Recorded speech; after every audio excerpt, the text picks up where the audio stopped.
আজকে আমরা অত্যন্ত গুরুত্বপূর্ণ একটি হাদিস জানব এবং আমল করার চেষ্টা করব।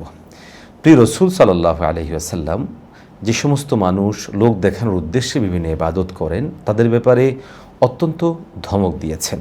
নবীজি সাল্লাল্লাহু আলাইহি সাল্লাম বলেন, কেউ যদি নামাজ পড়লো কাউকে দেখানোর উদ্দেশ্যে, অথবা রোজা রাখলো কাউকে দেখানোর উদ্দেশ্যে, অথবা সদকা করলো কাউকে দেখানোর উদ্দেশ্যে, তাহলে সে শিরিক করলো। শেখুল হাদিস আল্লামা জাকারিয়া রহমতুল্লাহ আলাই এখানে শিরিক করার ব্যাখ্যা করতে গিয়ে বলেন যে এই ব্যক্তি দরকার ছিল তার যাবতীয় কাজ আল্লাহর সন্তুষ্টির জন্য এবং আল্লাহকে দেখানোর জন্য করবে। সে যখন মানুষদেরকে দেখানোর জন্য করছে তো সে কেমন যেন মানুষদেরকে সেখানে শরিক করে ফেলল। অতএব ইবাদতটা তখন আল্লাহর জন্য না হয়ে সেখানে মানুষও সম্পৃক্ত হয়ে গেল। অতএব আমরা যারা ইবাদত করি আমাদের জন্য জরুরি ইবাদত হবে কেবলই একমাত্র আল্লাহর জন্য।